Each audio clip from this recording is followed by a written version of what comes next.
Hello everyone and welcome to tonight's Uncuckables. Sorry we are so late. We were working to make sure that this is the most epic Uncuckable show in a long time. Of course, I'm Tim Wilms Editor and Chief of The Unshackled, joined in the studio as always by David Hiscox Editor of the XYZ.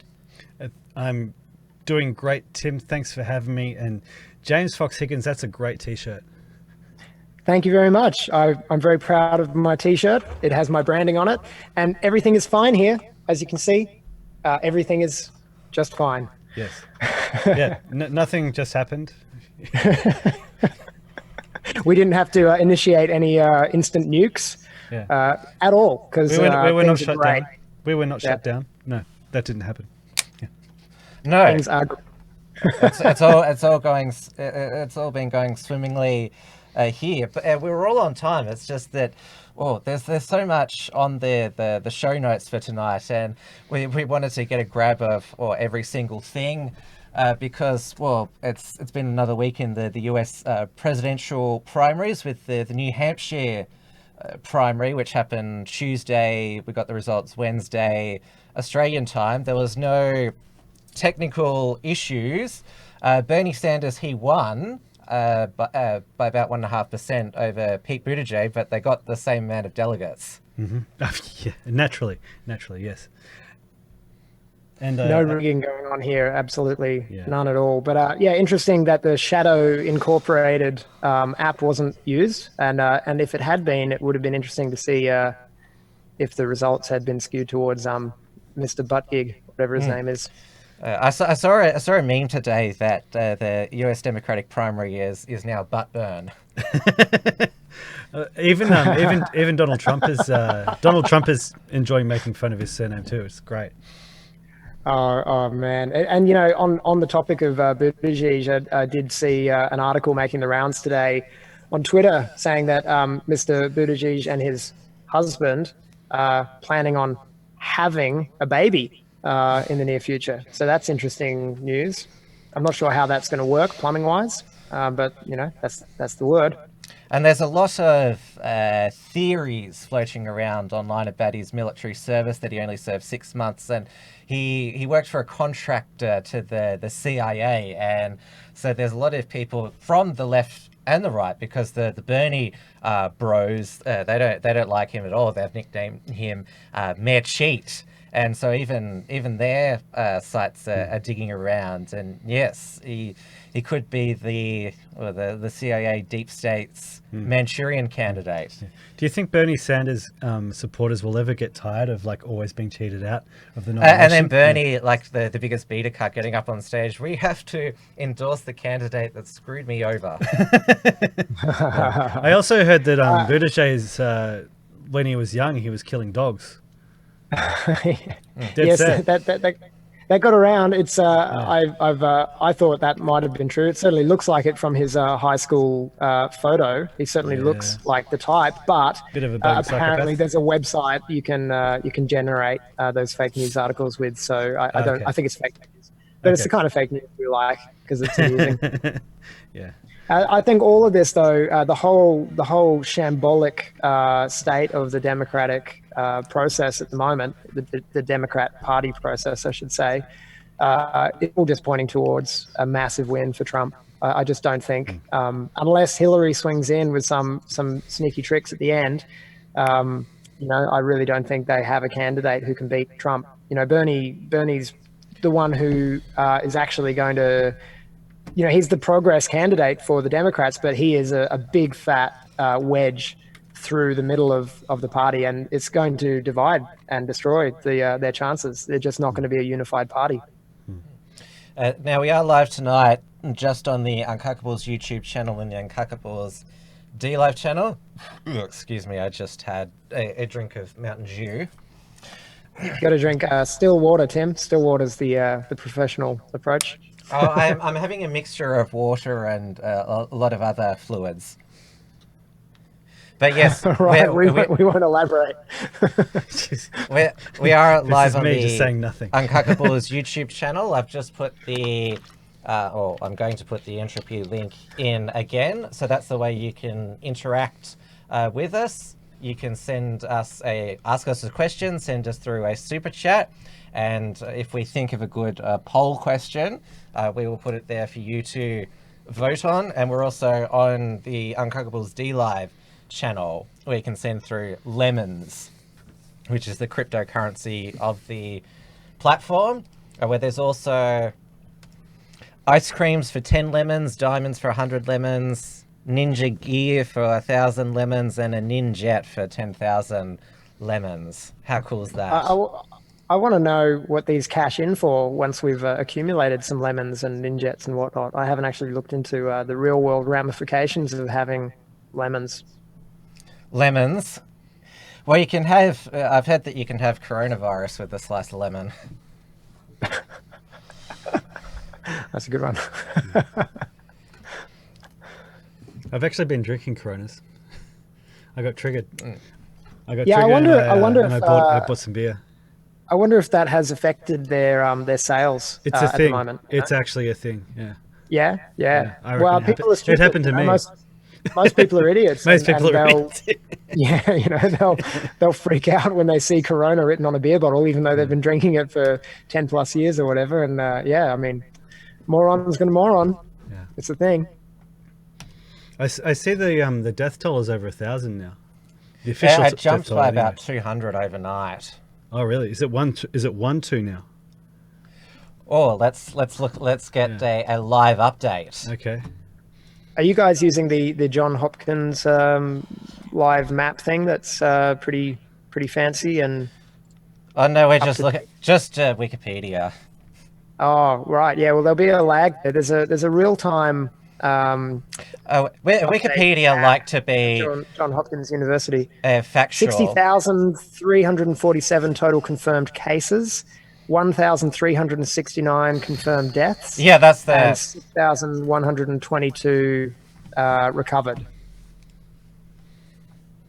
Yeah, that's the stats that we've got here. So Wikipedia, they're trying to improve their accuracy credentials because have you seen on YouTube videos now about the coronavirus? They put the link under the video to the World Health Organization, and apparently because YouTube's got this they have to comply with this children's online privacy protection, and so all videos for children, the comments are turned off, and you can't play it in miniature view.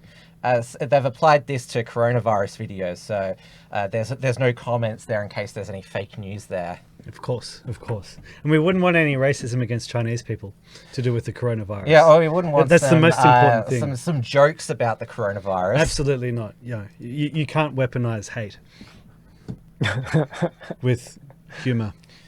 I've just been told the Uncuckables D Live has died. I'm not sure what's going on there. There must be some... So it's not D Live, it's D Dead now. Oh, well. D Dead. It's got hit with the coronavirus. It's well, somebody did, because Nick Fuentes streams there now. We're all still on YouTube? Yes. And everyone can hear us? Yes.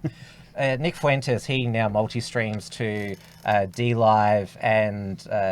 YouTube. He apparently said that D Live it's owned by the Chinese, so yeah, maybe they take all the lemons from it for the coronavirus. Or maybe just the fact that we mentioned coronavirus has an AI. What's the Chinese equivalent of oy vey? I don't know. Oy vey. When you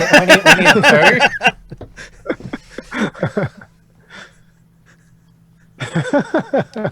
So what else I don't think Corona was actually on our list of topics for tonight. So why don't we roll on? Yeah. Oh yeah, let's have a look at where the actual delegate count, because it doesn't matter who wins the primary. This is the pledged delegates to the Democrat National Convention, which will be held in June. We've got so many tabs tonight, I've got to make sure that I open the right one. Here we go. So Buttigieg has got 23 pledged delegates, Sanders 21, Elizabeth Warren, Pocahontas 8, Klobuchar. Her name sounds like Klobuchar. She's got 7 and Biden's got 6. Is she the token Klingon? She's selling herself as an establishment candidate because she's been a senator for Minnesota since 2007. Okay. Right. Just her name sounds Klingon to me. I don't know anything about her other than that. Michael Bloomberg, well, he's not participating until Super Tuesday. There's still two more early states to go. There's Nevada and South Carolina. They're not for a week and a half. And Yang is out, yeah? Yeah, Yang. Yeah. No more Big Yang cheers gang. for the Yang gang. Yeah, no $1,000 money bags coming, folks. Yeah. Dream is dead. Dream is over. And just for the record, I couldn't stand the alt-right black pill people as like, oh, well, society is just screwed, so yeah, I'm going to vote for Yang so I can get $1,000. Give me my money. Free It bucks. lasted long. Sorry, guys, but you're actually going to have to work to change the world, not just... Yeah, but yeah, that is the thing, isn't it? Anybody with like any kind of sense of understanding of how economics actually works saw Yang and goes, no. He called it, what is that, a freedom dividend, which is a Orwellian term if ever I've seen it. Yeah. It's Newspeak. Yep. just like the Freedom Socialist Party. or Democratic Socialist Party. I love it how communist countries would always call themselves a Democratic People's Republic. It's amazing. Yeah. Or it's... The Democratic Republic or the People's Republic or the Democratic People's Republic. Well, North Korea, what is it? Love that The stuff. Democratic yeah, Republic of that's Korea. That's it. It's amazing. Well, I guess strictly speaking, even if you have to kill half the population to cull it down to the people who are going to vote for you, and then even if after they've voted for you, you begin a dynasty where you'll never give up power, I guess technically it's still democratic because you got voted for, right? Absolutely. As long as long as the killing is based on love. Yes, that's right. I know. I have met communists who they actually make that argument. They were like, well, they were actually trying to achieve something good. So, it's different to Means to National but, Socialist Germany. Yeah. Has there ever actually been a world leader who's like, yeah, I just want to be the evilest leader ever? Yeah. Look me up in about 20 years' time. Yeah, Honest evil is respectable at least. That's it. I'm going to make Genghis Khan look like a little pussy.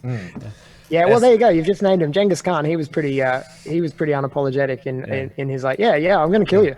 Like, we're going to kill lots of people, and take your land and take your women and all your stuff. They didn't beat around the bush, those Mongols. Yeah, I'm only half memeing. Like, that's going to be us in 10 years' time. Like, Well, it is. I mean, just the going to go thing is, because we can. We sort of, we make remarks about it, the means to an end, sort of pragmatic acceptance of violence as a political option being unthinkable. But that's a real libertarian kind of naive mindset. The truth is, it's going to happen one way or another, and given the very small portfolio of options that we have, we would prefer it to happen in our favor rather than against us.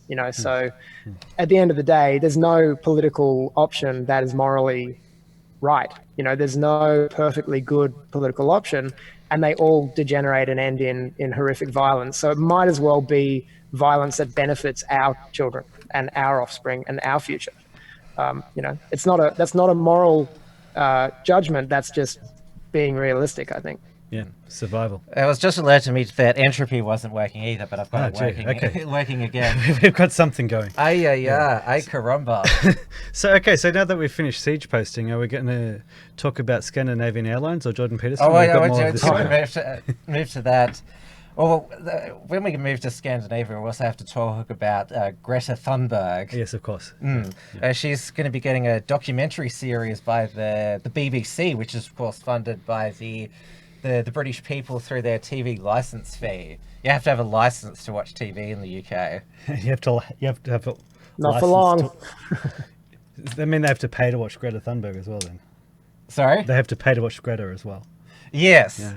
Oh, well, at gunpoint. Yeah. But it's actually when you think about it, it's a voluntary. You can choose not to have a TV. Yes, I know people who have. Has anyone called her? Has anyone coined the name for her yet? Greta Thundersberg? Because that would be a good one to coin. I like the meme going around at the moment that basically points out that she quite likely suffers from fetal alcohol syndrome. Basically, like when you look at that face. Well, because Well, I mean, look at her mum. Yeah, there you go. washed up actress and producer. Yeah. And as I've said before, she's a retarded communist. What is it? Retarded communist bitch. Yeah, there you go. Yeah. Oh, but you can't attack a child. She's not a child. No, she's 16 years old, which in some cultures 17. is... She's a human shield in waiting, I think.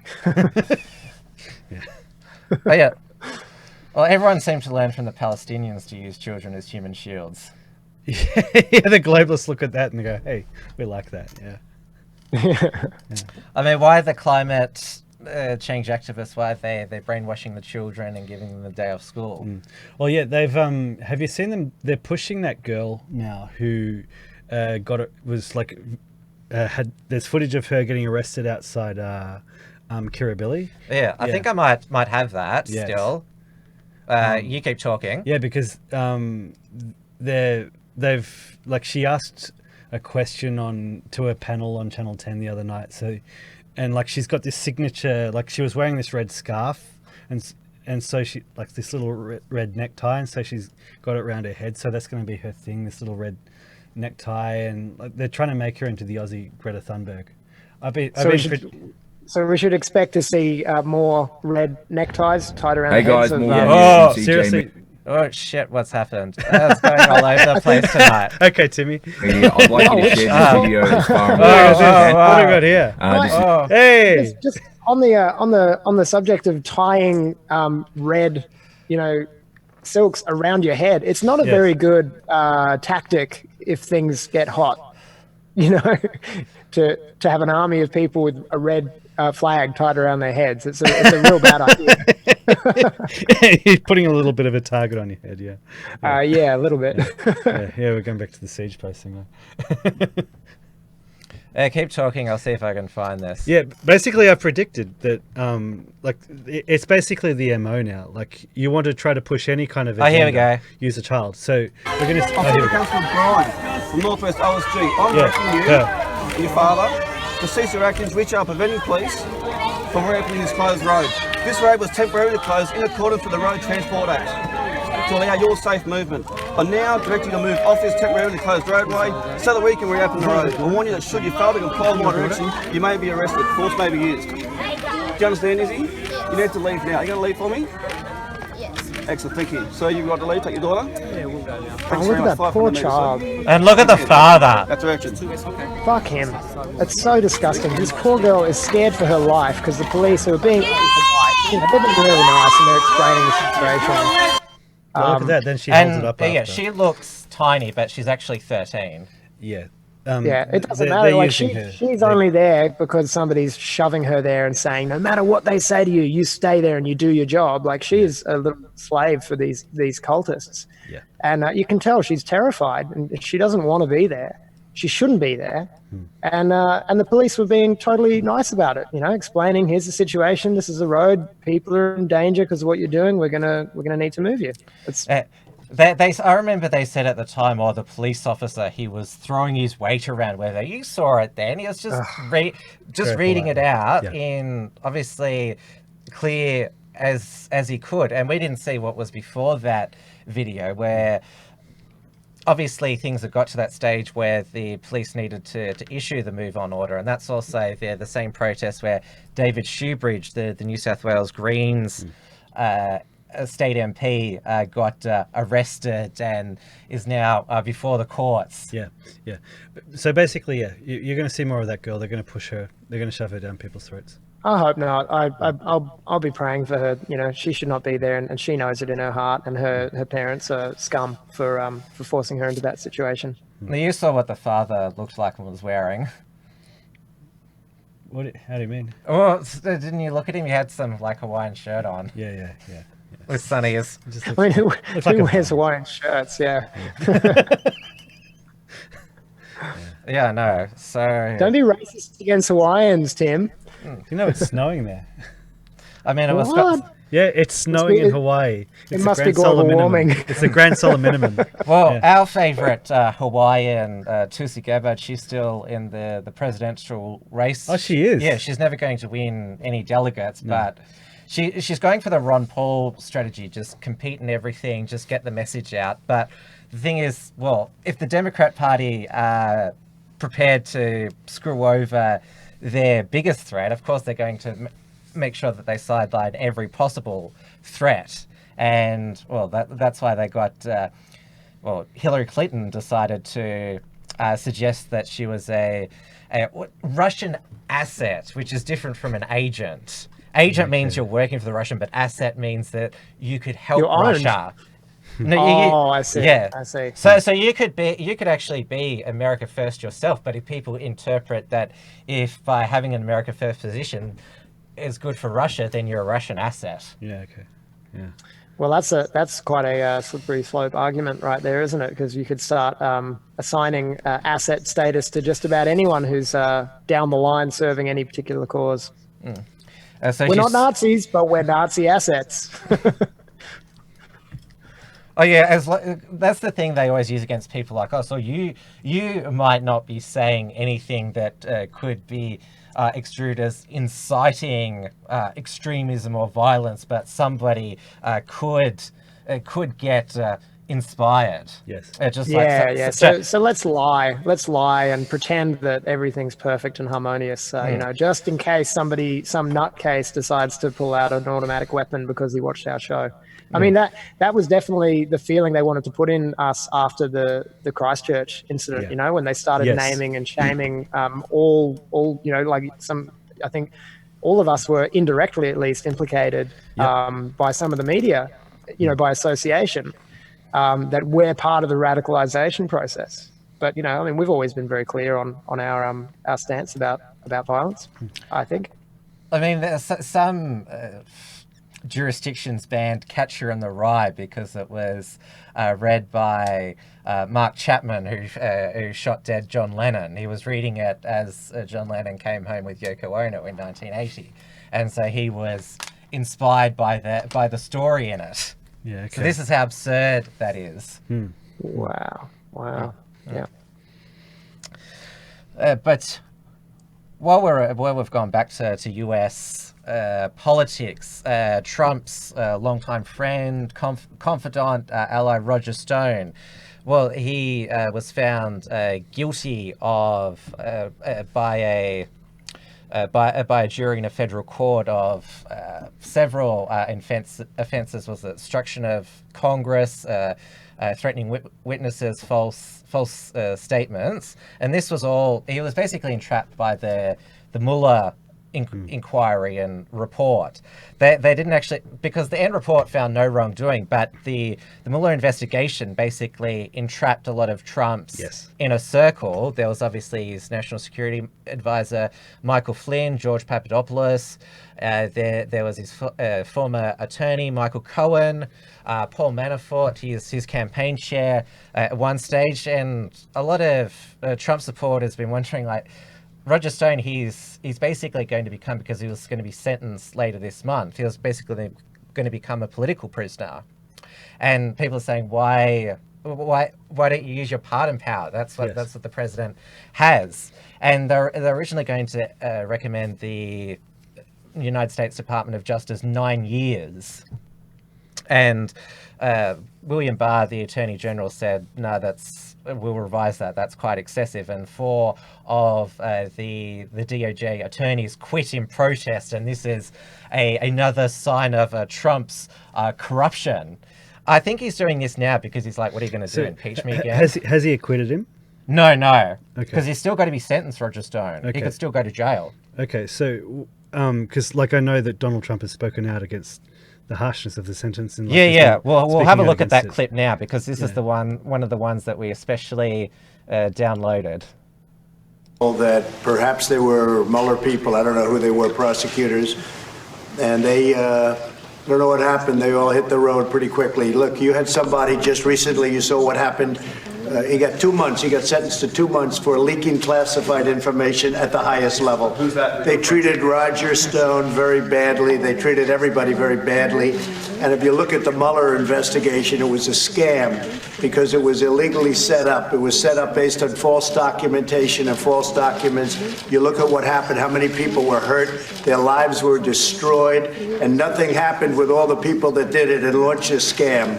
Where's Comey? Where is Comey? What's happening to McCabe? What's happening to Lisa and Peter Strzok and Lisa Page? What's happening with them? It was a whole setup. It was a disgrace for our country, and everyone knows it too. Everyone, including NBC, which gives a lot of fake news. The fact is that Roger Stone was treated horribly, and so were many other people. Their lives were destroyed. And it turns out, you look at the Pfizer warrants and what just happened with Pfizer, where they found out it was fixed, that it was a dirty, rotten deal. So when you look at that and you see what happened to Roger Stone, but think of it, a man leaks classified information, highly classified. They give him 2 months. Roger Stone for doing, nobody even knows what he did.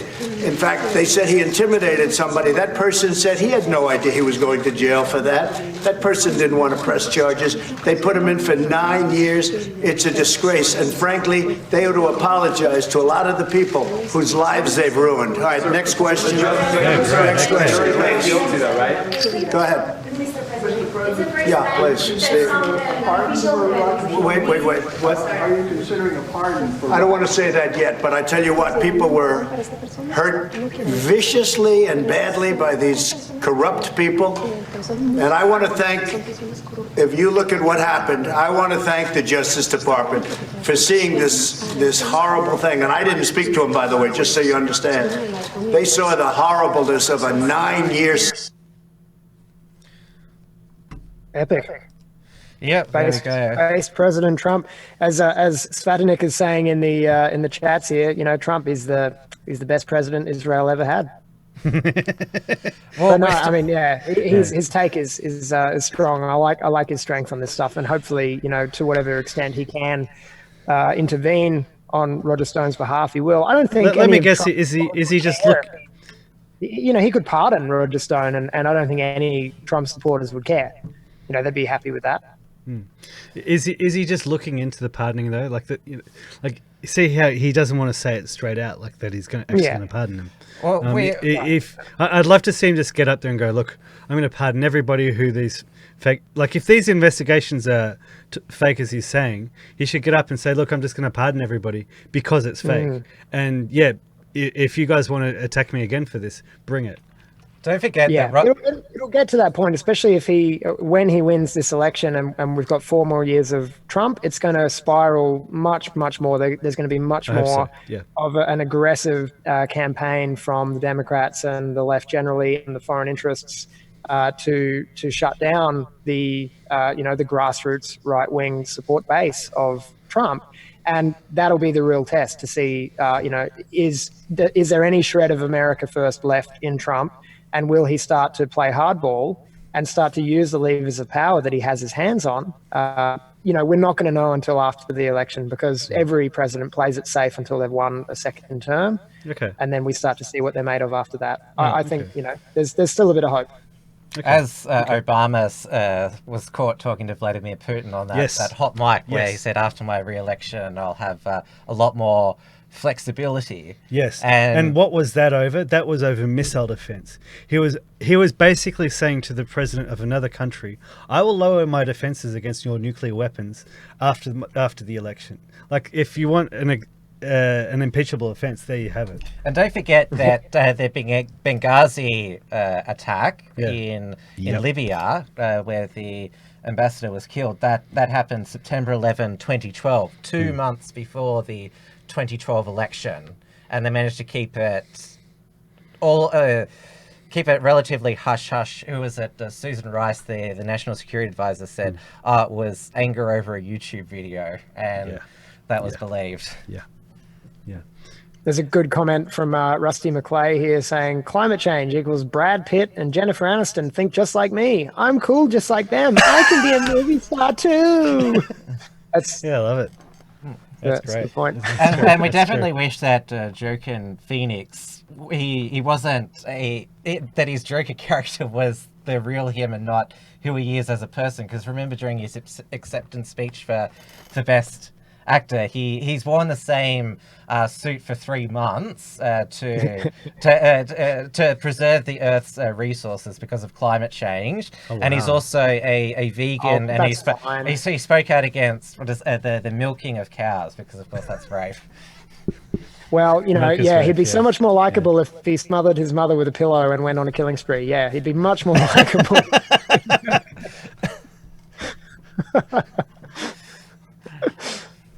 Obviously, I didn't think that he was more. I would say his No, forget that. All right, moving on. What's next? We're going to look at the Scandinavian airlines. That's a hot story. This is news to me, and this is quite appalling, isn't it? This is trending on. This is actually trending on Twitter. It's amazing that it's that bad that it's trending on Twitter. And it doesn't have Grover in it. No, there's no because Grover. it's an airline, and she only goes by diesel boat. She wouldn't be seen dead in a plane. SAS Leonardo released a new DiCaprio's got ad this campaign called What is Truly Scandinavian? Take a look. What is truly Scandinavian? Grattis. Absolutely nothing.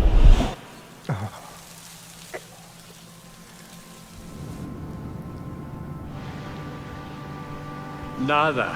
Niente. There is no such thing. Everything is copied. Oh, The Shining. Our democracy, Människor som tillsammans formar framtiden. credit goes to Greece. Parental leave, Thank you, Switzerland. Notice the it's iconic that guy's Scandinavian Scandinavian. windmills were actually invented in Persia. And we made the German bicycle a staple of our cities. yes, thank you, Germany. It's Turkish. What? Smapple. Dutch. What about licorice? It's Chinese. And Midsommarstången. German. And it gets worse. rumor has it the oh-so-Swedish meatballs might Rumor. not be as Swedish as you think, but Turkish. Even the Danish isn't Danish. It's Austrian. And the pride of Norway, the paperclip, was actually invented by an American. And while we're at it, America, thank you for taking the first steps in empowering the women's rights movement. We're no better Than our Viking ancestors. We take everything we like on our trips abroad, adjust it a little bit, and Voila. it's a unique Scandinavian thing. Going out into the world inspires us to think big, even though we're quite small. Because every time we go beyond our borders, we add colors, Innovation. Progress. adding the best of everywhere to here.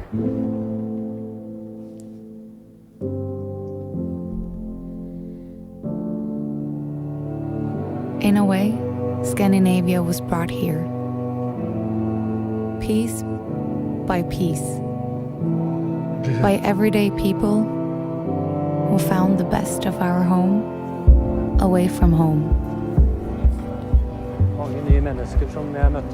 So, we can't wait to see what wonderful things you'll bring home next. That is some evil shit right there. I gotta say, that's some. Well, I'm going to take a different point of view. Is that good on them for trying to, sell the unsellable, because this is based at normie people who think, oh yeah, that Scandinavia seems like a great place. Like they've done a whole job of basically whitewashing the whole shithole that it's becoming. Yeah. Well, look, first of all, go get woke, go broke. It's going to really, really harm the airline, and they're absolute idiots from a business perspective for going there. But secondly, all this makes me think is, okay, all right, if none of that is truly Scandinavian, then what is truly Scandinavian? You know what is? Viking raids. Maybe we need to go back to that. Barbarians. Maybe we need to go back to that. Yeah. Just go, men. Scandinavian men, stand up and show the world what Scandinavia really is. Because, fuck, that is an assault on national identity there. That is evil, satanic stuff. Yeah. It's the worst ad I've seen. It's basically saying they've taken traditional Scandinavians, you should leave and go abroad. And we've got it's not a unique place for us, and so everyone else can come in and replace you. Well, that's a really important point, because they completely gloss over the importance of race. Like, they're saying, like, all we are, well, the decades since World War II have been spent convincing everybody in the West that race is not a thing. And so this is the ad that they show to us now that we think that all we have left is our culture. Now they're saying, well, even your culture is borrowed from other people. So that you're nothing. You're nothing. You are literally nothing. Just die. Yeah. Just shut up and die, Scandinavians. It's actually the second stage of the program. I just got more breaking news tonight. I just got a news alert that the Sudanese government has settled with the families of victims from the USS Cole attack, which was in the late 90s. But who's to say who's really Sudanese? Like, really, like, they're a collection of people who've immigrated from all over the place. They're like, they get the spear from Niger, they get their shield from Mozambique, they get their head hunting from, like, the Congo. We got to go all the way, Dave. I mean, who's to say that you're really Dave and I'm not you? Absolutely. We're all one. It's all one. That's true. Do you recall? Not that I'm saying that there's anything such as truth. Like, it's. So hang on. What is truth? I didn't. Dave jumped on that so quickly. I didn't quite catch the story. Did you say that the Sudanese have paid out America for the attack on the USS Liberty? Is that what you said? USS Cole. No. Wrong. Sorry. Yeah. I better look that. I better Google that and find out. The USS Liberty. I'll Google the USS Liberty. I've never heard of it. Check. I'll if, Google the USS Liberty. Also check if the government that ordered the attack on the USS Liberty, whether they've settled with the victims and the families. We'll look it up. I'm sure we'll find Everyone it on look it Google. up. We should compare notes. Yeah, it's got to be out there somewhere. Because certainly, well, Sudan, a lot's changed in, 25 years in that country. Yet, they still need to be held responsible for the incident. So I guess it's a reparations kind of thing. I don't know anything about. Is it going to take 15% of their GDP? Like, how much do they really have? But yeah, this is a live show, so we get breaking news alerts. Yeah, there you go. That's fantastic. One day we'll get the text so sorted that they'll come up on screen as well. It's just been overloaded tonight. We've got so much, so many items prepared. Are we ready to move on to the title, the titular subject? Oh yes, we got it was more just a update that Dr. Jordan B. Peterson, as you described, famed clinical psychologist, is still in rehab for his prescription addiction to, we call it benzos for short. He's now gone to a rehab clinic in Russia. An update was given by his daughter, Michaela. And was she in a bikini again? No, it's just a headshot. Okay. Is there actually a photo of her in a bikini? Yeah, she's a bit of a thought, yeah. Okay. But I don't know, the whole thing is suspicious from top to bottom, because didn't she recently shack up with some guy who runs an e-girl business, like a cam thought business, and aren't they all based in Russia? And now they're suddenly in Russia, and whatever's going on, it's definitely not porn and meth. While you're on that topic, Google Ben Shapiro's sister, Classical Abby. photos. There's another one. Yeah. Oh no, that one's fake news though. It's so that's not her. Okay. No, it's just a doppelganger. It's not her. Yeah. So Jordan Peterson, like, it's amazing what has come out about him. So Michaela, in the video that she spoke about him, she's basically saying that he's just gone completely off the rails. Because benzos, they're a narcotic. They're seriously addictive. You become dependent on it. It sounds because it's prescribed medication, and we know he always takes his meds. But look, the whole thing is off, man. Like, you're giving way too much benefit of the doubt that what she's saying is the problem. I'm very skeptical that it's even the drug that they're talking about. You know, she's dropping in stuff there about it having a paradoxical effect, which is not unheard. It's very rare, but it's not unheard of. No, the dude's a meth addict. Benzos,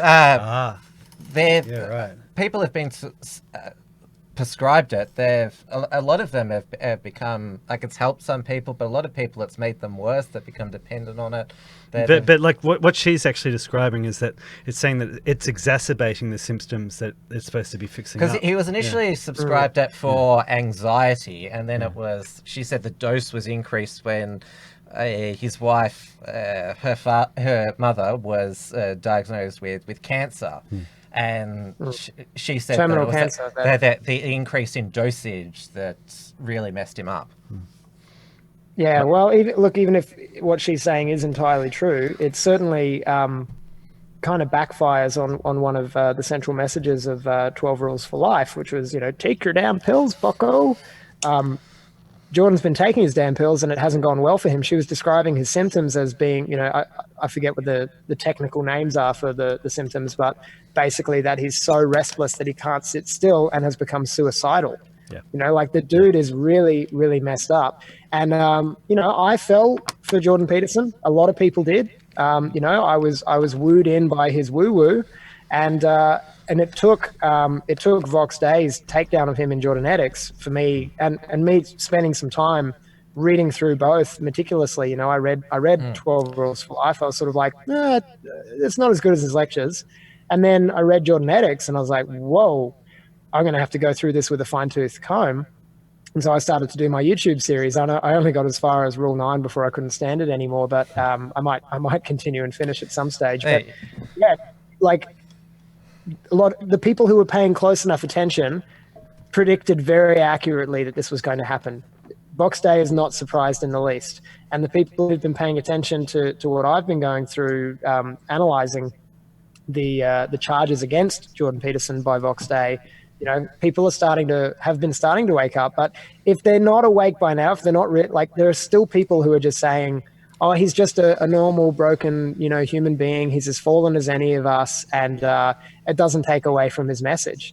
But if you actually pay attention and look closely at his message and what he's teaching people, this is the result of his message. This is the result of the kind of, occultism and the kind of lies that he's been selling people. And this is the path it sends you down. It's a demonic path. So, we should pray for his soul, but he had this coming because he's lying to himself and the world for a very long time. Can you give an example of his occultism? That's really interesting to actually even go that far. Yeah. Yeah, well, I mean, he first of all, the way he plays fast and loose with the meanings of words is his big shtick, right? Yes. So he's got that way with words where he can answer a question without answering it and change the meanings of things on the fly like a magician, right? It's pilpul. It's Kabbalism, right? It's pilpul. It's a real common trait in that particular worldview. And also one of the appendices of 12 Rules for Life is a whole chapter about his magic pen, where he talks about that his friend gave him a magic pen. He's not claiming that it's genuinely magic, but in a way he is, because he's saying, my friend gave me this magic pen of light, and whatever I wrote down would be, would describe my future. And what he's describing is a process called automatic writing, which is another, it's another occult magic that's straight hardcore occultism, and so nobody's actually talked about that all that much. That's amazing. No, but Vox Day has. Full credit to Vox on that. He picked him like a dirty nose. Yeah, he really did. And I was so resistant to it at first, because before he even started writing Jordanetics, I watched a couple of the dark streams of Vox, seemingly attacking Jordan Peterson, and I wasn't really into Vox much at that stage. I'd heard of him, I'd seen him on Stefan Molyneux's show. I thought he was interesting, and I think I'd read some of his blogs, but I wasn't really that aware of him. But when I saw him attacking Jordan Peterson, my initial reaction was like, no, Jordan's my dude. Vox, you're an arrogant dickhead. I'm not listening to you, and I shut it down. But when the book came out, I thought, all right, well, I'll give this a go, because if I'm on Jordan's side here, I'd like to be able to at least mount some kind of public defense of him. And I couldn't. By the end of Jordanetics, I could not mount a defense of the guy. And once I started looking again at 12 Rules after that, I realized Vox is absolutely right and has been all along about Jordan Peterson. And people need to stop giving this guy money. He's a power-grabbing, money-seeking, occultist, Zionist, lunatic globalist, and he's not safe. He's radioactive, and it's falling apart because of that. Well, that was quite a wordsmith explanation you gave there, James. But that's where you and I first met, Dave, at the Jordan Peterson. The first time he came to Melbourne, which was the beginning of, it was 2018.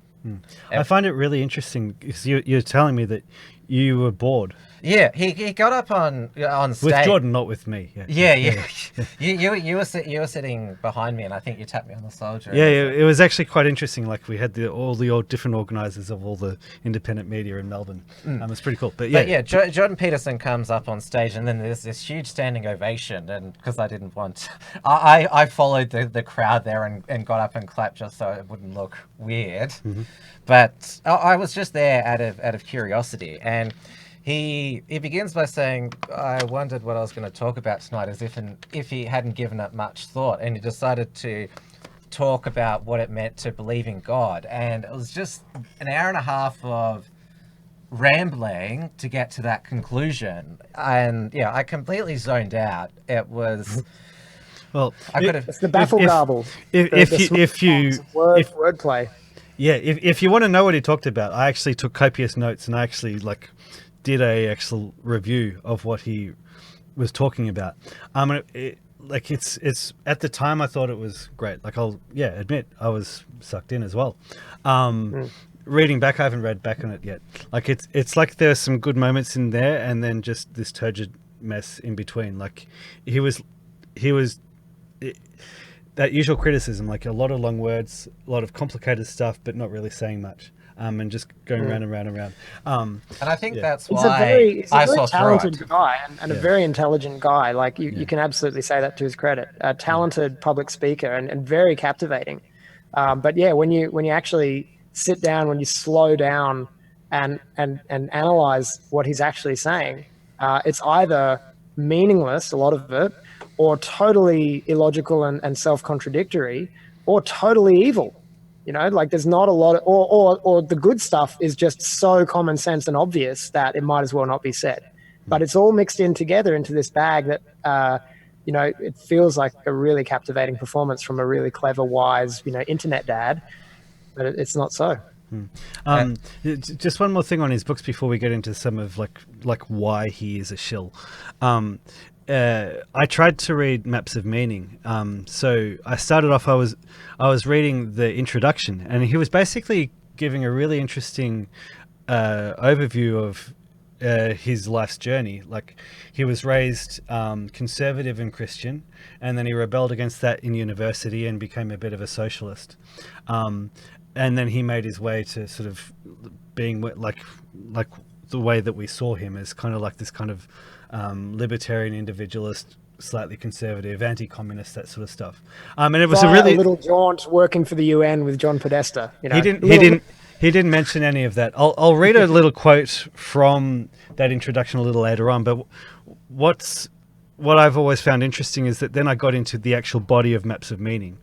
And I made it 1.5 pages into his first chapter because it was as opaque as any postmodernist rubbish I'd ever read at university. And I was reading and I'm like, it just didn't connect. Like, this guy is the guy who supposedly spoke out so clearly against being forced to use people's pronouns. Yes, that was how he shot to fame. Yeah, it was speaking out so strongly against communism and very openly against it. But reading his stuff, I'm like, why does this guy read just like a postmodernist? I don't know if I necessarily started questioning there, but like I couldn't get through it. Because I remember when he first shot to fame, because he said, I'm not going to respect people's preferred pronouns. And I was surprised that he sort of became this cult-like figure, almost put up like a messiah. And like I said, I just didn't get how he changed people's lies. It just so many people share that view of his initial rise to fame, but that's a misconception. He never said, I won't respect the pronouns. He in fact said the opposite of that. He said, yeah, on an individual level, face to face, I'll respect your pronouns. Yes. I'll call you whatever you want me to call you. I won't respect a law that forces me to say something. You know, it's the forced speech. So yes. he was speaking out against the government enforced speech, and obviously that's a good thing to speak out against. But he was also, at the same time, on the individual level, on the personal level, saying to all the trans people, do as thou wilt. You can be whatever you feel like, and I'll respect it. And it's not actually a very strong moral position at all on that issue. You know. Yeah, absolutely. Yeah, he's a liberal. He always was a liberal. Yeah. And remember the way that his strategy to perpetuating his popularity and getting into the media was doing those hostile interviews, which were great. The one with Kathy Newman. So you're saying, yeah. That basically exposed how mainstream media journalists try to gotcha you, and he turned it around on her. And he was brilliant in that. Yeah. And also the GQ lady who... It's a magazine, but they do videos now. She's some British feminist. She kept trying to get him, and there was one hilarious answer. How do you think your life would have been different if you're a woman? And he said multiple orgasms. He's given this some thought.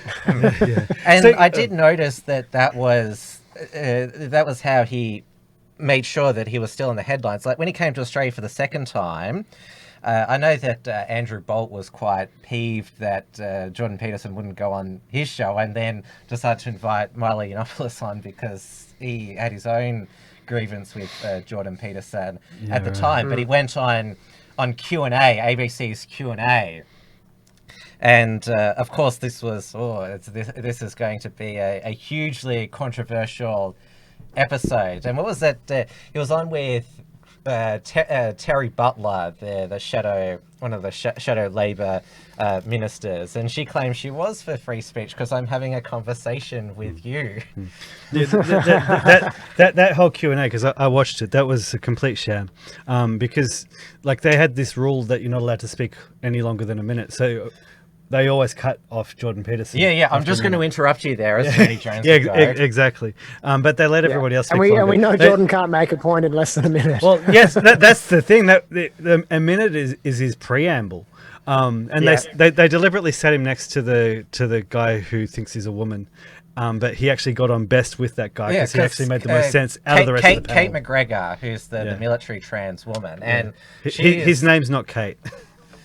Well, she doesn't call herself a woman. She calls herself a trans woman. She doesn't claim to speak. She doesn't speak on women's issues because, well, I'm not a woman. I live as a woman because that's how it's best for me to live my life. She's a prominent Sky News commentator now. Yeah. She actually resigned. She commentates on the cricket as well. Oh, she resigned from Cricket Australia. Hey, Dave, don't let those fake pronouns rub off on you, bro. Don't let the fake pronouns. See what you did to me, Tim. I started off like a minute ago. I said he, and like after a minute, it just comes out. There's a middle ground. You can just say this individual. No, there's no middle ground. Well, Kate did actually, got forced out of some role Who? with Cricket Australia. Sorry, Kate, I don't know who you're talking about. Kate McGregor. Who's that? Because she didn't support trans women or playing in the women's cricket. Yeah, he actually he explained World. on the actual thing that he pointed out that he basically topped all the averages when he competed against the women. Imagine my shock. Yeah. Why would he be there?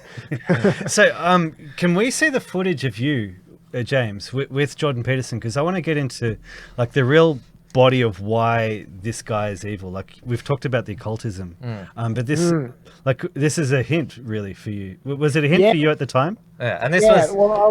Before we roll it, I'll give a little background because this clip featured in I think my second or third episode of the James Fox Higgins show, which is airing tonight immediately after the Uncuckables at Rational Rise TV on YouTube. So is it a replay of that episode? It's not live. No, the James Fox Higgins show, new episodes, new opinions, ever changing. Just keep up, people, keep up. Okay, we've got to make sure. We'll tune in later to make sure that it is actually live. Yeah, I promise it is. So this was at Jordan's event on his first tour in Brisbane. And I was very excited. I was a big fanboy at the time. Was pretty obsessed with Jordan Peterson's lectures, listening to all the maps. I mean, I consumed everything of his that I could get. And we lots of us were in that boat at the time. He was a really exciting figure.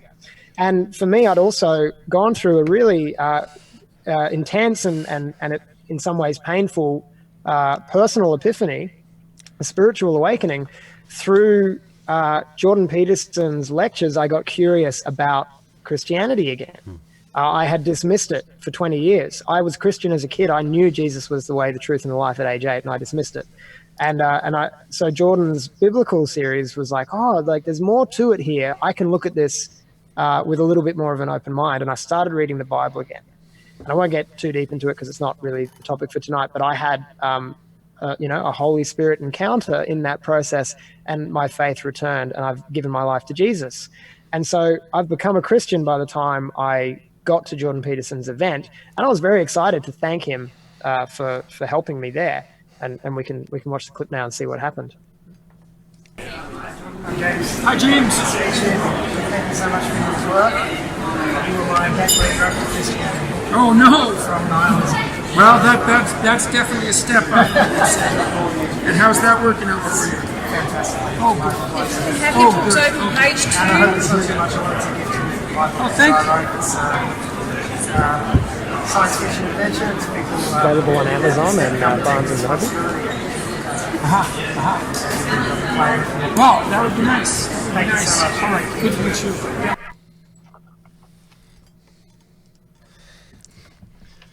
So that happened. Yeah. We'll have to get that book as well as your T-shirt. This was his first tour before he became basically he had Hollywood level gatekeepers where you couldn't even step into the foyer of his show and film because when Maddie went beginning of last year, he did a vlog outside, but he wasn't allowed to film in because all of Jordan Peterson's stuff inside is copyrighted. So what is it about that interaction? It's his oh no, and then that's definitely a step up. You'd think if he was generally trying to bring people to Christianity, he's not touched. Yeah. No, it became evidently clear. It took me a while to really accept it because, it was such a blow to my delusions about him and his hero status in my mind. But yeah, it really, there's a lot to be said for those instant reactions that people have to things, including internally. And his instant outward reaction was a negative one. Even if it was a bit lighthearted, it was a negative one. He was embarrassed. He looks embarrassed there.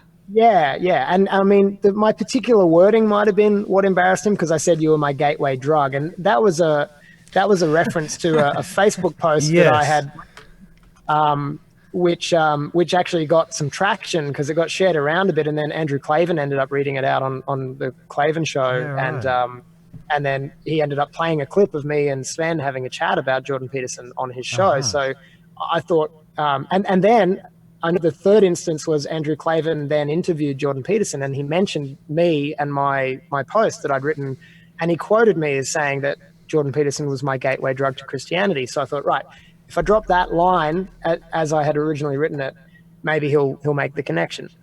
I don't think he did, and it was silly of me to think that he would. Well, now that you've said that, it looks like he's actually had a bit of a Freudian slip moment there as well. Like you've actually triggered something. Like he's embarrassed about the Christianity stuff, and you've said gateway drug, and all of a sudden his defenses go up. Yeah, that's don't do drugs. Do drugs. Don't do drugs. Take your pills. Yeah, confusing. But yeah, his initial reaction, and I remember, I'll never forget the internal reaction for me in my heart. I was smiling and kept it friendly and everything, but it felt like a kick, from a hero. It felt like a kick in the guts to say, hang on, wouldn't you want that for me? Haven't you been out there, promoting Christianity and promoting the Bible? And then as I've gotten deeper into my faith and deeper into my study of God's word, I've realized how much Jordan Peterson has never been pro-Christianity, and he's never been promoting Christianity. He's been promoting a Talmudic, pill-pull, Kabbalic reading of the Bible. He's been promoting a distortion of Christianity, and it's tragic to say that the evangelical community have just been eating it up. Eating it up. And it's no wonder, because, that's where Zionism is its strongest in Christianity. Yes. It's fake Christianity, and it's Israel first, and it's nuts, because none of that is biblical. And this is a good chance to show our next footage of Jordan Peterson being asked a question and then running away, because now we're really getting to the heart of the matter. And the heart of the matter that actually triggered Vox Day's criticism of him in the first place. People in the chat have already been talking about this. Well, let's just play it. I think they'll know what's coming. Thank you. Audio's not the best. It's 200 years together. Last year, a couple started translating it into English, and they put it online.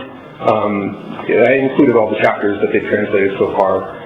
As a Jewish American, I think this book is very important for everyone to read. In the book, Solzhenitsyn documents the overrepresentation of Jewish individuals in the NKVD and in Bolshevik leadership. He claims that the ethnic hatred these individuals had for Christians played a role in the Holodomor. Jewish individuals had faced persecution in Ukraine prior to the Bolsheviks' rise to power. These individuals exacted their revenge on the Christian Ukrainian population. The result was the death of 4 million Christians. The line of good and evil cuts through the heart of every human. One cannot simply say a given ethnic group is evil. Every individual must struggle with the good and the evil in their own hearts. That being said, it is important to understand what motivates groups to commit atrocities against other groups, because the previous century has been filled with groups killing other groups. Like the Bolsheviks, Jewish individuals are overrepresented in the ownership and senior staffing. I've got a question. It'll take 1 second. So just like the Bolsheviks, Jewish individuals are overrepresented in the ownership and senior staffing of the U.S. news media. The news media also is inexplicably hostile towards Russia. If the current warmongering against Russian Christians is in any way motivated by the same ethnic hatred that motivated the Holodomor, we must face that truth honestly. So here's my question. If Jewish individuals hated Christian Ukrainians enough to starve millions of them to death, could the same thing happen today? Could Jewish individuals use their position of power to seek out revenge against places like Europe and Russia that have a history of expelling Jews? Thank you again for your work. Such a great question.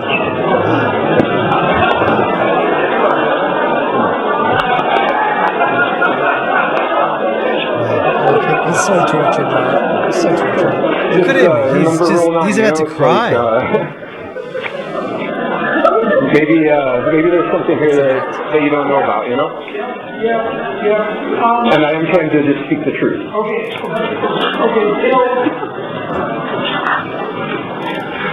It's being laughed at by the audience as well. Yes. It's so difficult to convey. First of all, I haven't read this book, and I do want to read the book. So thank you for giving me the book. You're welcome.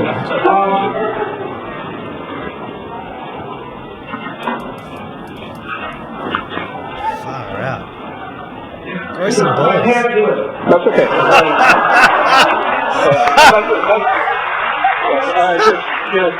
Thank you very much for your work. You really have changed my life. You changed the life of a lot of people. Thank you so much. The dude was so nice as well. The dude was so nice. and Jewish. And that's a Jewish man. That question or assertion, it is refutable. On my previous show, The Unshackled Waves, I interviewed Stephen Clyde, who is a libertarian podcaster, and he hasn't published as an article, but in a Facebook post refuted this Jewish Bolshevik allegation. But he's wrong then, because Jews were overrepresented in the Bolshevik government.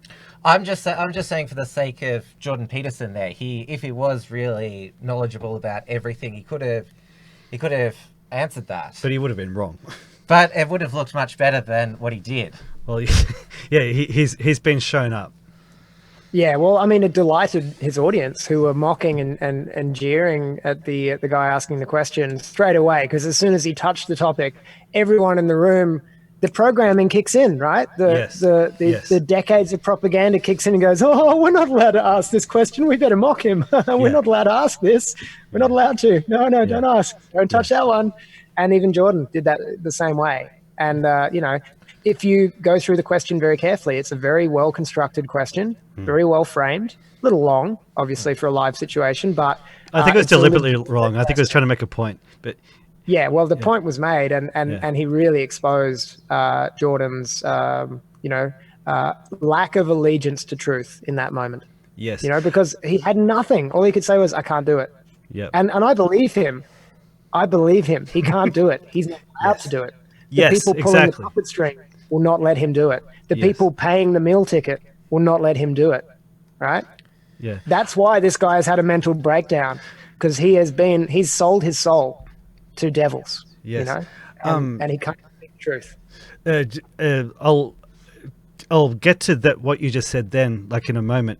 But yes, for the thing about Jordan Peterson is he talks about Solzhenitsyn all the time. I think there's actually like a video on YouTube or somewhere of him like saying Solzhenitsyn like over and over and over again. Like somebody's just put them all together. Gulag Archipelago. Archipelago. Yeah. He's actually talked, like he's openly acknowledged the fact that the communists killed more people officially than the National Socialists. He talks about cultural Marxism, and he talks about Solzhenitsyn all the time. The guys walked right up to the JQ and just turned the other way and run. Like Solzhenitsyn in 200 Years Together, he describes the Russian Revolution. He says, "Look, it wasn't a revolution; it was a foreign invasion and subversion by another people." Yeah. And that's what triggered Vox Day's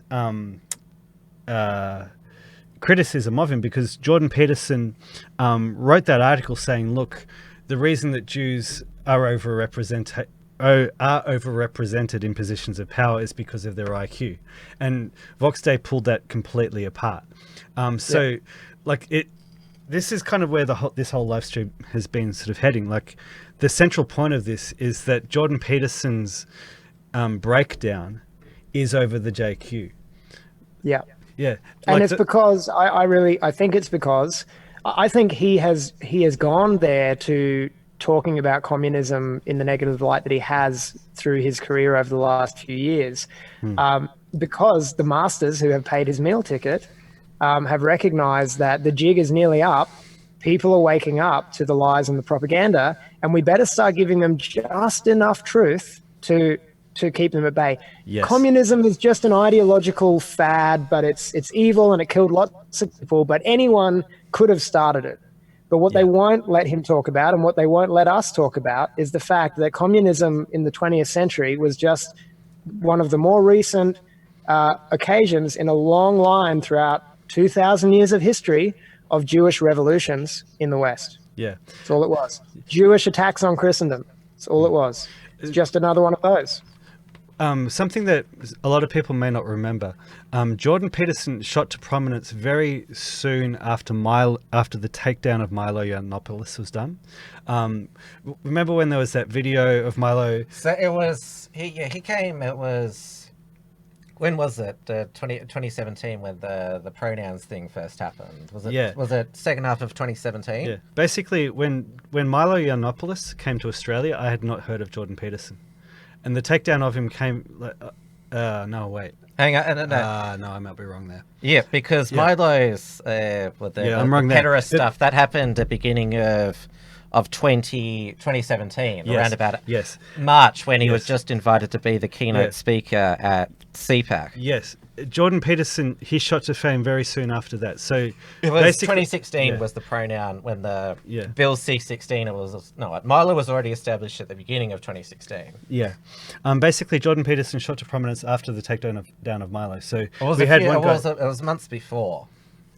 Oh. Or I'm saying that there was an overlap, but that Milo's meltdown happens, downfall 6 months later. I'll pay that. I could be wrong. The Milo, the whole incident, I don't really care about the sequence you guys are trying to nut out there, but the Milo thing with Jordan Peterson was a big, that was before Vox got onto Peterson and wrote Jordanetics and all of that. And when that happened and Milo started complaining about Jordan Peterson and his bullshit, that caught my attention because Milo pointed out what Jordan had done in a very, like his namesake, the Apostle Peter, he denied his friend. He outwardly, flagrantly denied his friend in a public square.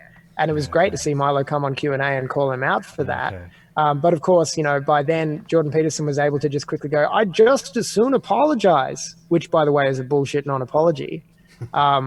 But, the truth is, it revealed to me in that moment with Jordan's reaction where they were saying, don't you think Milo's an evil white supremacist or whatever it was? And he said, I don't know the guy. I don't even know him. I saw, this guy's a coward. This guy will not actually stick by his friends. He has claimed Milo to be a friend in the past, and he has spoken absolutely highly of Milo in the past. And now he's pretending he doesn't know him. Very cowardly and not someone to be trusted. Yeah, and so there's a reason why he's been chosen to be the sort of head guy, of the resistance. He was chosen to sort of be the beacon to attract all the people who were just waking up and had the potential to wake up, rather than E. Michael Jones. Yeah, who's basically he's shown himself to basically be what people thought Jordan Peterson was. E. Michael Jones is in his early 70s. He's the real internet dad. Yeah.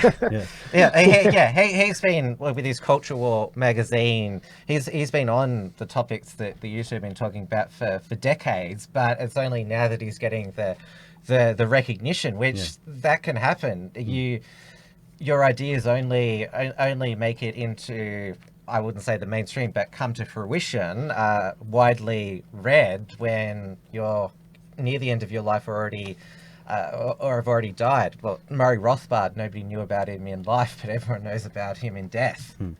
Well, there's something about these mature gentlemen as well, is that they've accumulated a body of work and over time they've demonstrated themselves to be trustworthy. But, Jordan Peterson kind of came out of nowhere with one book published, which, as you rightly said, Dave, was just nonsense. Couldn't read it. Just total postmodern garbage. Yeah. And then he only wrote his second book after he had a massive publishing deal. And if you read 12 Rules for Life, it's a crap book.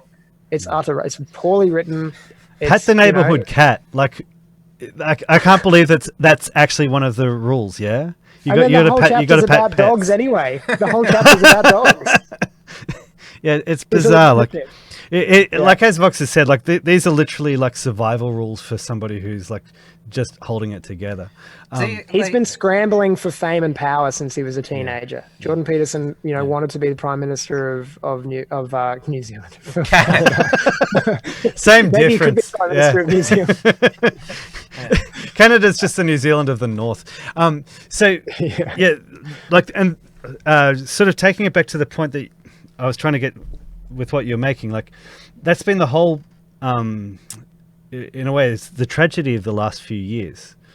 That for a little while, we had an open internet where we had free flow of information, and the absolute truth was actually allowed to be put out to a lot of people.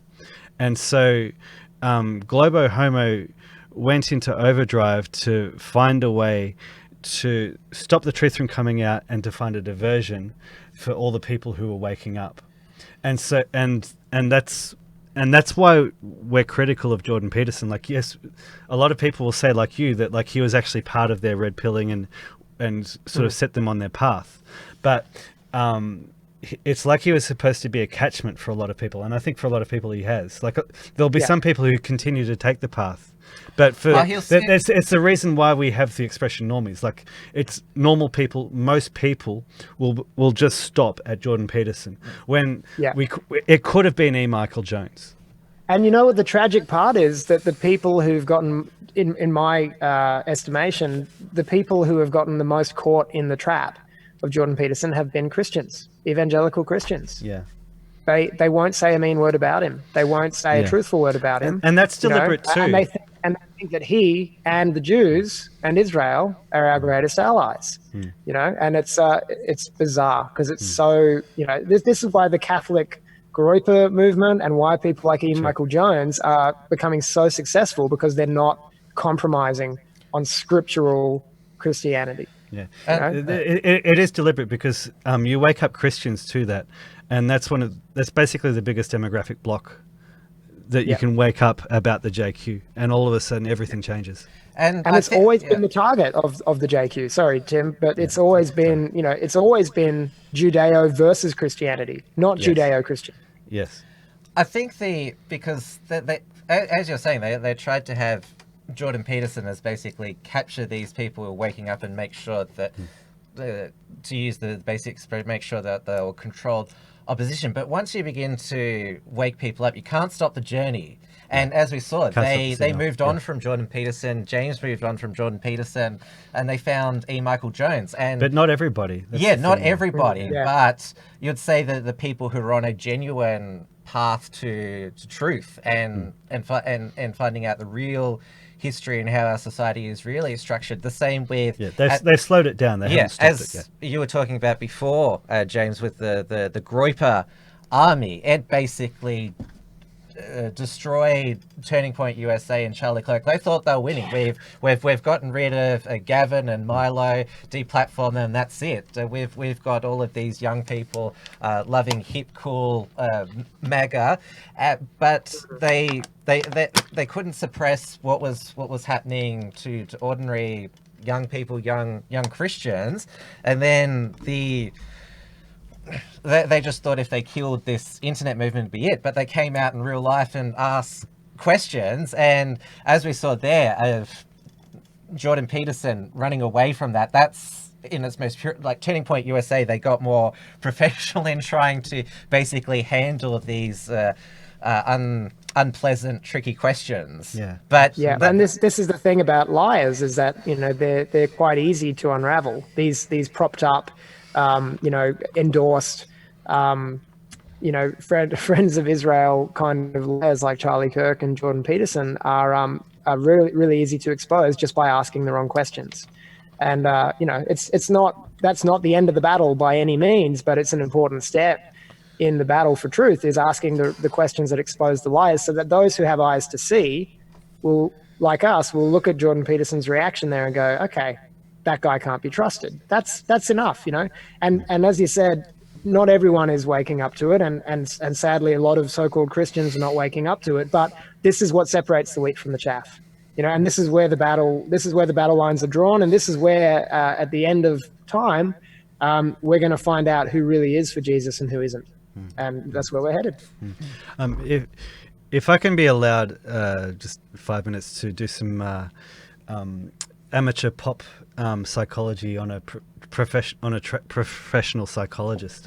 I want to read part of the introduction from which article is this? I might be able to get it up.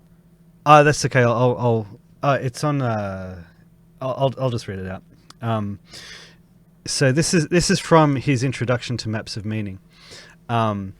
So at the same time, something odd was happening to my ability to converse.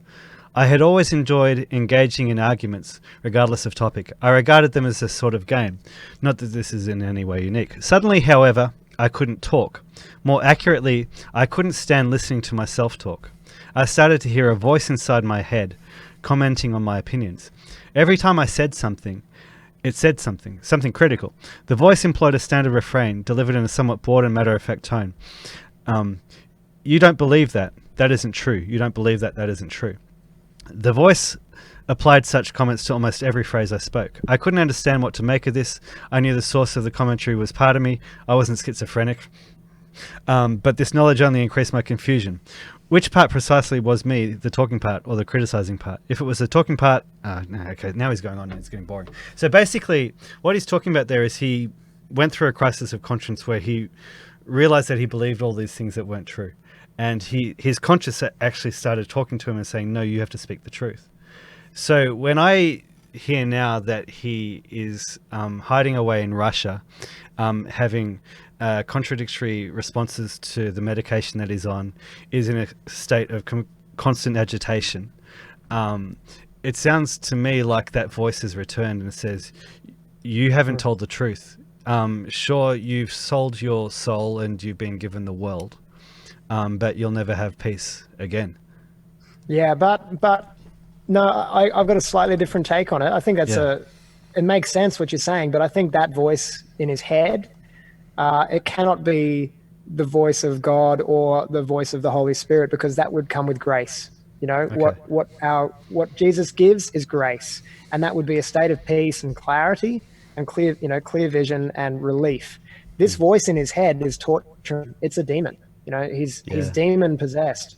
Yeah. And it's torturing him, and it comes and goes, but it's been leading him his whole way. And of course, a demon is not just going to make you a puppet and a liar and give you the world and make you famous, because demons are evil and they have to torture their subjects as well along the way. So I hope and pray that he'll be free of it, and that he will repent of his lies and his sins, and that he will make a public apology and come out and say, guys, I've been taken for a ride, and Jesus is the way, the truth, and the life. And, look up USS Liberty and read the truth about the Holodomor. But I don't think it's going to happen. You know, I think he's really sold his soul completely. It's a shame. We've got about 10 minutes left because your show is coming up right after James. I think we should touch upon the Republic of Ireland general election. Can we do one more thing before we get on to that? No. Can we get James to read out that meme in the Jordan Peterson voice? Oh yeah, right. Yeah, let's close it off with a laugh. Sure. Get it on screen. Where is? Yeah. When you pull your dick out. Yeah, here we go. Are we live? Okay. Yeah, we're live. When you pull your dick out and she pulls hers out, that is chaos. That is unexplored territory. You didn't expect that. You don't know what to do. And that is the belly of the beast. Bucko, wash your penis. And that's when he's, crying over individualism.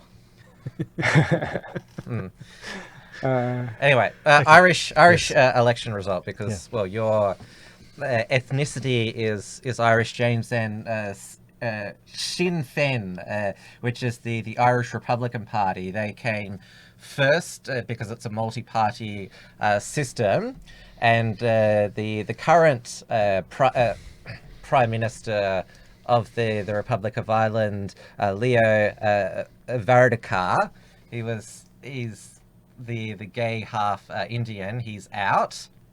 And Sinn Féin, they also became the biggest party in Northern Ireland in the UK general election.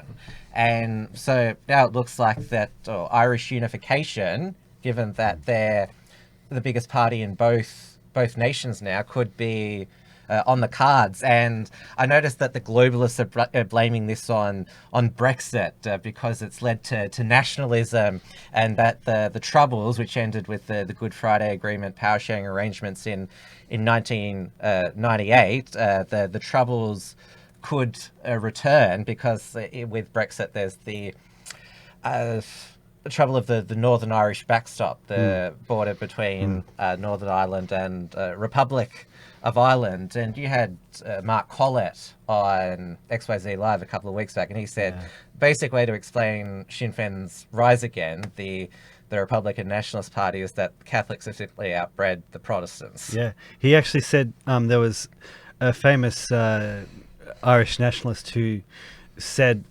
our revenge will be the pitter patter of small feet. He was basically saying, yeah, we'll outbreed you. That's how you win. Yeah, that is a great way to get rid of to solve the problem of the backstop. Like, just give them the whole of Ireland. Yeah, yeah. I was saying before, like, my childhood was thinking that Sinn Féin were the enemy. My adulthood is realizing that they're our cousins. So yeah, they're Irish. Why is the country broken up? They're actually Irish, and they may be left wing, but they're nationalists, and this is indicative of a really positive trend, I think, across Europe that's emerging, and across the Western world as it is. Nationalism is rising. People are beginning to wake up to identity politics being truth. It's not this evil construct that we need to wipe away. That multiculturalism lie is the evil construct that we need to wipe away, and nationalism is reality. We are made up of our DNA, and our people are our people, and we're more like our people than we are like people from very far away. So I think any movement towards nationalism is generally a step in the right direction politically. But it's amazing that even in this age of globalist propaganda and multiculturalism, mass immigration has affected Ireland as well, but they still haven't crushed because Sinn Féin they're constantly smeared that they're basically the political arm, they're respectable face of the Irish Republican terrorists, but they're still coming out on top. They've survived all the propaganda and won. Oh, they were the political wing of a no, but it's used against them. Yes. But they've still won. Yeah. But I mean, even there, you've framed it differently, Dave, to Tim. Tim's gone with the terrorist line. You've gone with the revolutionary line, and that's the important thing to bear in mind, is that one man's terrorist is another man's revolutionary. And if you're a revolutionary fighting for your own traditional land, then maybe you're the right kind of terrorist. The Irish were right. If this is a result of Brexit, then it's another good thing. I did watch this Sky News UK segment where they're like, oh, this is one of the consequences of Brexit, and had like the music over. Oh, Ireland's there's going to be blood again. Have you met an Irishman? It's going to be beer and potatoes. That's all it's going to be. Give us time. And I've got time for this was. Oh, there's two more. Have we got time? We'll just comment on them briefly. Yes. I think we touched upon in a previous show how Sacha Baron Cohen, the comedian, he accepted a Lifetime Achievement Award from the Anti-Defamation League, even though he's made a career out of defaming people through his movies and TV shows. He called Facebook the greatest propaganda machine of all time for spreading fake news, even though in his shows he's created fake realities. Like, he's created actual... his whole shtick is to con people. And so you wonder whether this is just some big joke from him. Yeah, that's a really good point. Because he said that... Or maybe he's just consolidating his position with his own tribe, because he knows what's coming. I do remember there was, like, in one of the Borat movie, like, there was a boy on a camper van who just started talking to Borat, and I think he was getting red-pilled on women, and so he just starts talking, like, about the reality of it. And so he actually, I think he got dumped by his university. He lost his spot. Because he spoke the truth in Borat's movie. Yeah, he's caused a lot of people to lose their jobs because of his stunts, as he calls them. His very profitable stunts. But Sacha Baron Cohen, he's encouraging people to delete Facebook, and Elon Musk, what would you call him? He's described as a venture capitalist, but he's more a vulture capitalist, because he's always got these bright ideas that he wants to partner with government with. I think I must be the only guy on the alt-right who thinks this, but I reckon Elon Musk will be one of the saviors of humanity. He understands that we actually need to become multiplanetary. I'm not even memeing. I'm not even being ironic. I'm happy to be wrong. Elon Musk will be the father of the beast system and the Antichrist of AI. It could go either way. Darth Vader, there was still good in him. I believe my theory so strongly that I made it the plot of my book, The Ghost of Emily, which is available on Amazon and Barnes & Noble. There's an Elon Musk type character who becomes the father of the Antichrist. So well worth the read for anyone interested in technology and end times. So Elon Musk has called Facebook lame. Yeah, I've been saying for a while, like the globalists will never forgive Mark Zuckerberg for his platform basically allowing Donald Trump to be elected. Like they're not going to stop until it's destroyed somehow. Well, it was everybody, the elites, who gave Facebook this power. Like, I wish that. Oh yes, I know. Yeah, but and so they need a scapegoat, and it's Mark Zuckerberg and Facebook. Like, I hope that we return they love to their scapegoats, don't they? Oh yeah. To the old days. Yeah, it just seems to be part of like a culture that's been going on for millenniums. The concept of the scapegoat. Thousands of years. Yeah. And it's almost as though 2,000 years ago, there might have been a reason to stop with the scapegoats, but it was denied and crucified. Yeah. I think I just used a trigger word there. Yeah. I want to, I hope we go back to the old days where, remember that every website was basically a community. You had the forum there. You'd create an account on this website and you'd interact with other people who were interested in it on the forum. But then everyone moved their forums over to Facebook groups and everything, and Facebook had the power to basically wreck every community on the internet. But that's what we need to move back to. Well, that's it's funny that you call that the old days, because for me the old days is like Viking raids, which is the old days I'd like to return to.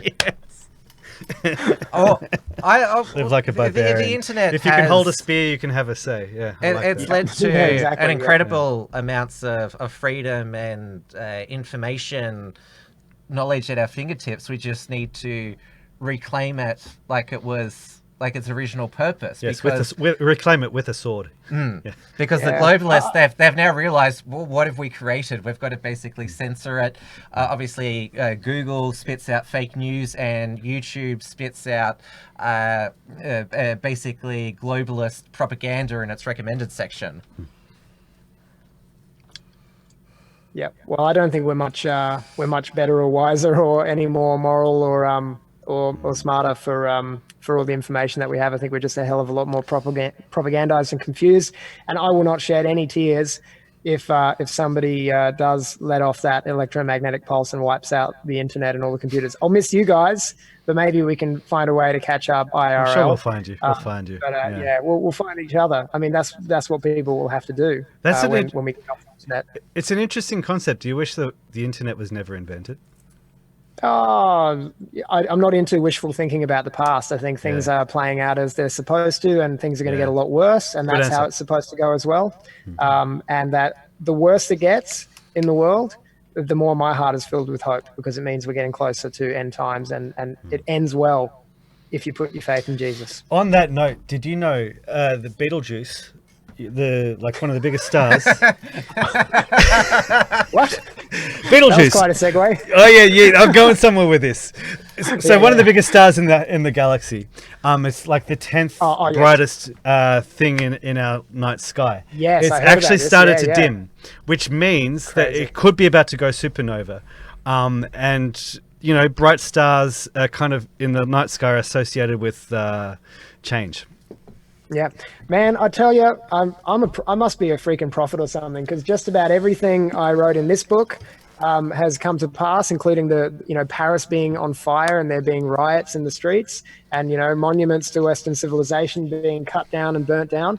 And the third book in the series that I'm writing at the moment, I've just been a few months ago when I was last working on it, writing a scene where exactly this was happening, where there's a sudden massive and noticeable shift in the celestial bodies above, heralding the beginning of the real end. So, I hope not all of my predictions come true, but they seem to be so far. Well, no, if Trump wins the next election and then gets assassinated in his second term, then I'm confirmed prophet status, I think, at that point. I think there are a lot of people predicting that. Yeah. But I mean, that plus the other things. Yes. We'll call it a night now, or it's just the warm-up back for James. You're with your show next, and I finally popped the Wilms Front cherry on Rational Rise TV. I've started uploading episodes there, which is exciting. Sorry, Tim, I'm going to have to delete it now. There is no cherry popping on Rational Rise TV. Oh, excuse me. You're the only you're the after one marriage, who yes. interpreted it in a dirty way. Yeah, you put a ring on it before you pop it, mate. Well, I consummated my presence on Rational Rise TV. No, I'm very glad you're there, mate. Very glad. So yeah, rationalrise.tv for those who don't know here. that. Yeah, all we Australian reprehensibles and deplorables are getting together to make our own platform because they are going to kick us off this one eventually. So Tim's on there, Wilms Front's there, Trans Tasman Talk is there, Uncuckables is there, and XYZ is there, and Maddie's Modern Life, and Dia's about to join us, although I'm considering kicking her off because she's dissing me in the comments here. Yeah, I heard she has coronavirus. They were saying that earlier. The chat. Oh, right, the chat right, said yeah. it, so it must be true. Yeah. I'll be back myself next Monday for Wilms Front. I'm going to skip this Friday's show again, doing some more back-end stuff, which is important. But my shows have been making sure I'm focusing on quality, not quantity. So I'll have 2 big shows next week. Nice one. Very good. Looking forward to those. I'm excited because I'm back to doing 3 live shows a week now. You know, I'm finally in for a weekly with Uncuckables, which has already been fun 2 weeks in a row. So that's been great. This will be the regular Thursday lineup now, and we are thinking of doing a Tuesday night show, albeit with different people. Yeah, I'll be happy to phone it in on occasion. It'll be a lot of fun. Because definitely we have the audience for it every week. The appetite is there. Good. And you can listen to me rabbit on with Maddie at either 9 o'clock or 9:15 Monday evenings, and also check out XYZ. Myself and Mark Moncrief, we do some podcasts on YouTube, which is just a little shorter format. We usually just discuss 1 or 2 topics. It's a Melbourne Traditionalist podcast. And of course, unshackled.net, where all our content stored, and I've been having too much dew tonight, and timwilms.com. He's been drinking the dew. All right. Tim's all like some Anzac cookies. All right. Good night, everyone. Cheerio. Good night. Yep. See you at the James Fox Higgins show in about 5 minutes.